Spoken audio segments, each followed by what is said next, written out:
Hi hello నమస్తే welcome back to iDream media. ఈరోజు మనతో ఉన్నారు స్టాక్ మార్కెట్ అనలిస్ట్ అని సుందరరామ్ రెడ్డి గారు. సార్తో మాట్లాడదాం. Hi sir. నమస్తే సార్, జిఎస్టీ ట్యాక్సేషన్కి సంబంధించి సోషల్ మీడియాలో ఒక విచిత్రమైన న్యూస్ నడుస్తూ ఉంది.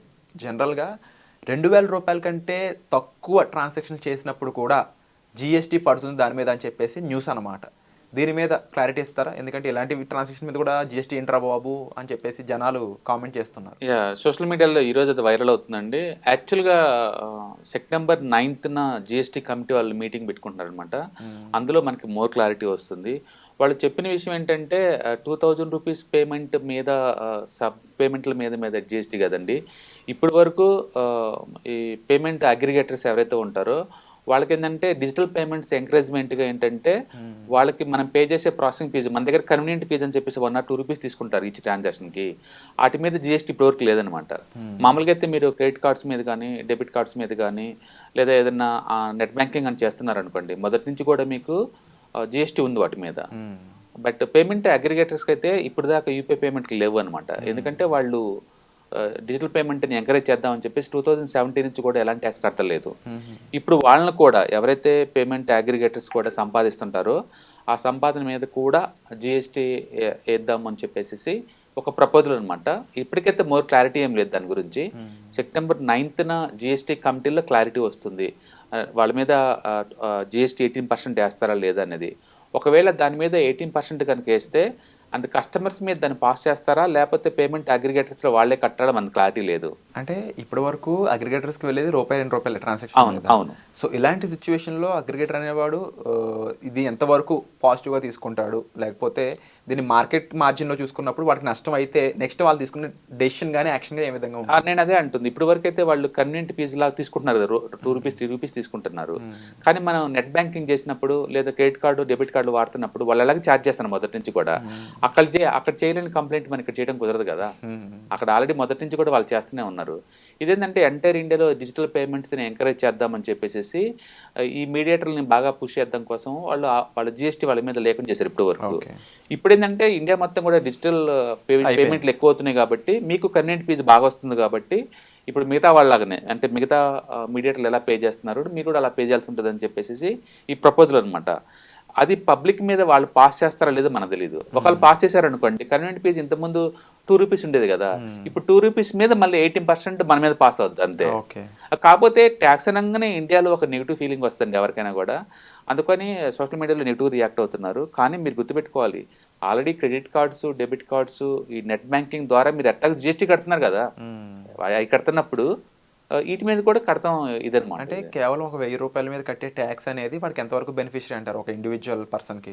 అంటే తన యొక్క సిబిల్ అంటే రిపోర్ట్స్ ఉంటాయి కదా, సిబిల్కి సంబంధించిన రిపోర్టు, ఆ రకంగా చూసుకున్నప్పుడు నిజంగా ఆ మాత్రం ట్యాక్స్ కూడా మనం ఒక వర్తి కస్టమర్గా చూస్తారా లేదా జస్ట్ ఇవి ఇన్కమ్ ట్యాక్స్ కాదండి, ఇది ఎండ్ కట్టే ట్యాక్సెస్ అనమాట ఇవి. అందుకని ఇండియాలో మీరు ఎలాంటి సర్వీసు లేదా ప్రొడక్ట్ కన్జ్యూమ్ చేస్తే అంటే గవర్నమెంట్కి జిఎస్టీ కట్టాల్సిందే. అంటే ఇలాంటి పరిస్థితుల్లో మళ్ళీ ఇలాంటి చర్యల వల్ల యాక్షన్స్ వల్ల తిరిగి లిక్విడ్ కేసుకి ఎందుకు వెళ్ళరు అంటారు?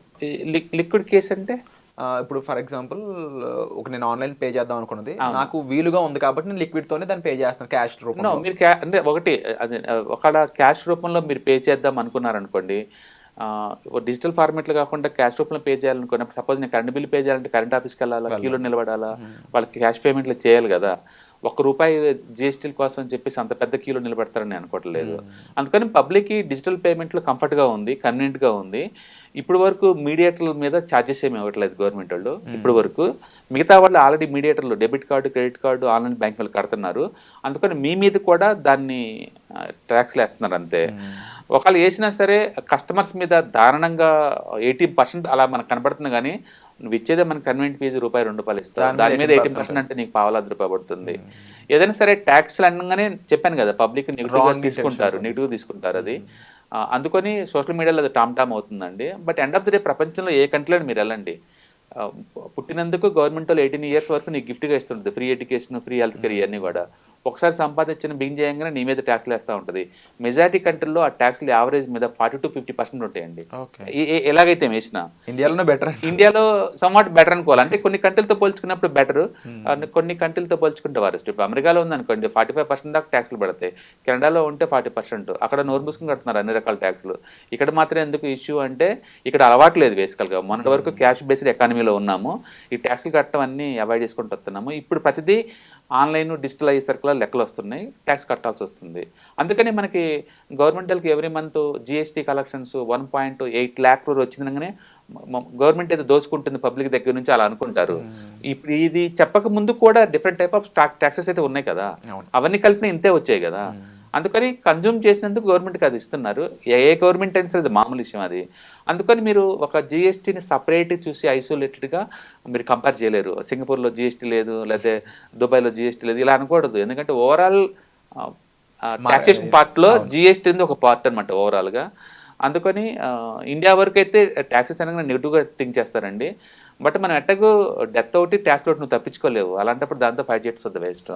అందుకని ఒకవేళ వాళ్ళు పేమెంట్ అగ్రిగేటర్ మీద 80% జిఎస్టీ వేస్తామని చెప్పినా సరే, వాళ్ళు దాన్ని కస్టమర్ మీద పాస్ చేసినా సరే మీకు అయ్యే అమౌంట్ ఎంత అంటే ఎక్స్ట్రా ఆ ₹2కి తోడు ఇంకొక పావలా 5 పైసలు 10 పైసలు ఇలా పడతా ఉంటాయి. కాబట్టి అది పెద్ద విషయం ఏం కాదు. పెద్ద మొత్తంలో వాటికి ఎట్టకు జిఎస్టీలు కడుతున్నాం మనం. ఆన్లైన్లో 2 లక్షలు ట్రాన్స్ఫర్ చేసినప్పుడు జిఎస్టీ కడుతున్నావు కదా. సో ఇది కూడా అంతే ఉంటుంది. బట్ గుర్తుపెట్టుకోండి, జిఎస్టీ ఎప్పుడు కూడా పెద్ద మొత్తం మీద కాదు, ఈ పేమెంట్ అగ్రిగేటర్కి నువ్వు ఇచ్చే కమిషన్ మీద అది చాలా నెగ్లిజిబుల్ ఉంటుంది, ₹2 మీదే ఉంటుంది. కాబట్టి దీనివల్ల పెద్దగా నెగిటివ్ అని నేను అనుకోవట్లేదు. సో ఇన్కమ్ ట్యాక్స్ రీసెంట్గా వాళ్ళు 30% పెంచారు. Short term capital gain tax ఇంతకుముందు 15 ఉండేది, ఇప్పుడు 20 చేశారు. అంటే లిటరల్లీ మీకు 33% పెంచినట్లు లెక్క. And long term capital gain tax ఇంతకుముందు 10 ఉండేది, ఇప్పుడు 12.5 చేశారు. అగైన్ 33% పెంచారు. అక్కడ 33 పెంచుతున్నప్పుడు ఎవరు కంప్లైంట్ చేయట్లేదు కదా. ఇప్పుడు పావలా ₹10 కోసం అంటే ఇది న్యూస్ లో జస్ట్ కేవలం 2000 కింద వాటికి కూడా ట్యాక్స్ ఏంటి అని రాంగ్ గా ప్రూవ్ చేసింది. ఇక్కడ ఏమనుకోండి జనాలు, పబ్లిక్ ₹2000 మీద జిఎస్టీ అనుకుంటున్నారు. ₹2000 మీద కాదండి, మనం పే చేసిన దాని మీద కాదు, దాని మీద పేమెంట్ అగ్రిగేటర్ తీసుకునే కమిషన్ మీద జిఎస్టీ. థ్యాంక్ యూ సార్, ఇలాంటి రాంగ్ ఏదైతే పోర్ట్రైల్ జరుగుతుందో దాన్ని క్లారిఫై చేసినందుకు థ్యాంక్ యూ సో మచ్. రేపు 9th మీటింగ్ ఉందండి, జిఎస్టీ కౌన్సిల్ మీటింగ్. దాంట్లో క్లారిటీ ఇస్తారు అసలు వేయాలా లేదు, కొంచెం కొన్ని రోజులు ఎంకరేజ్ చేయాలనేది. ఇప్పటి వరకు అయితే లాస్ట్ 2017 నుంచి అయితే మనం ఎలాంటి జిఎస్టీలు కట్టలేదు పేమెంట్ అగ్రిగేటర్కి. ఇప్పుడు మేబీ కట్టాల్సి వస్తుంది. Okay sir, thank you so much for the clarification. Hi. ప్రస్తుతం ఉన్న ప్రపంచంలో ఫైనాన్షియల్ లిటరసీ అనేది ఎంత ఇంపార్టెంటో అందరికీ ఇప్పటికే అర్థమై ఉంటుందండి. సో స్టాక్ మార్కెట్కి వచ్చేసరికల్లా ఇది చాలా అప్ అండ్ డౌన్స్ అవుతూ ఉంటాయి. మార్కెట్ చాలా వాలటిలిటీ ఎక్కువ ఉంటుంది. వేరే అసెట్ క్లాస్తో పోల్చుకుంటే ఇక్కడ టూ మచ్ వాలటిలిటీ ఉంటుంది. సో దీన్ని ఎలా హ్యాండిల్ చేయాలి, and ETFs, index funds, mutual funds ద్వారా ఎలా మనీ మేక్ చేసుకోవచ్చు, ఇది టోటల్ మీకు ప్యాసివ్ ఇన్కమ్ లాగా as well as active income లాగా ఎలా ఉపయోగపడుతుందో ఈ ప్రోగ్రామ్ ద్వారా మీకు నేర్పడుతుంది. కాబట్టి ఇంట్రెస్ట్ ఉన్న పార్టిసిపెంట్స్ ఈ కింద రోల్ అవుతున్న నెంబర్కి పింగ్ చేసుకొని సీట్స్ బుక్ చేసుకోండి. Thank you.